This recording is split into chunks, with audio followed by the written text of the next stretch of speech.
Monsieur le Président, Madame la Ministre, je souhaite vous interroger sur la situation des professionnels du secteur social et médico-social.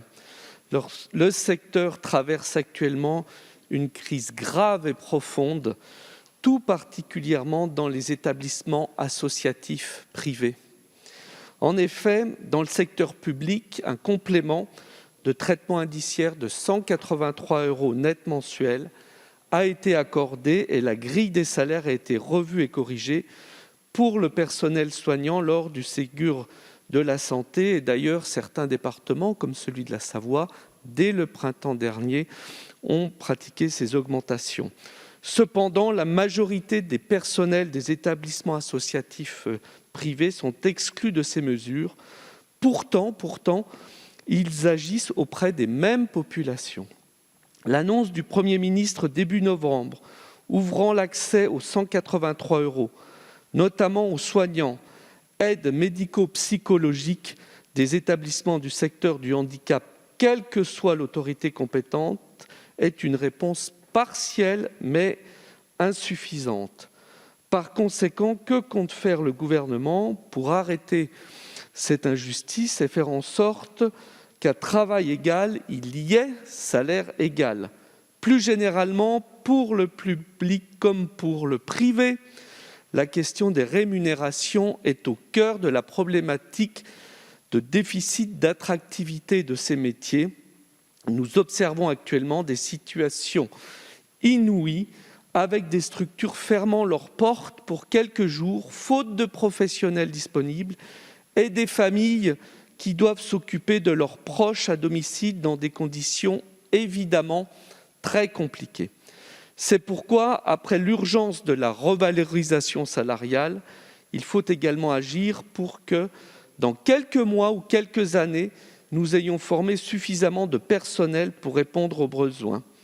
Et par conséquent, je souhaite également connaître les mesures que compte prendre le gouvernement pour inciter de futurs soignants à s'inscrire dès maintenant dans les filières de formation du médico-social.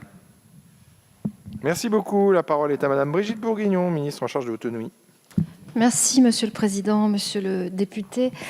Le gouvernement a pris des engagements forts pour assurer une reconnaissance pleine et entière de tous les personnels, tant dans le public que dans le privé.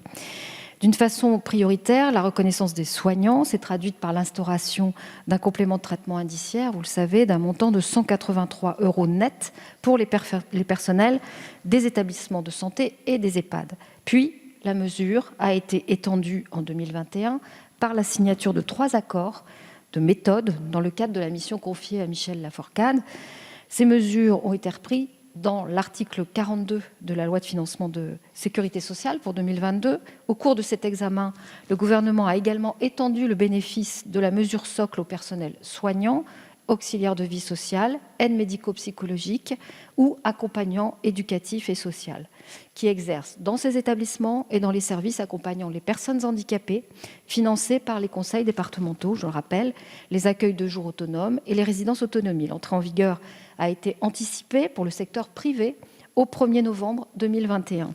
Pour le secteur non lucratif, ces dispositions ont d'ores et déjà fait l'objet de transpositions dans des textes conventionnels signés par le gouvernement début janvier.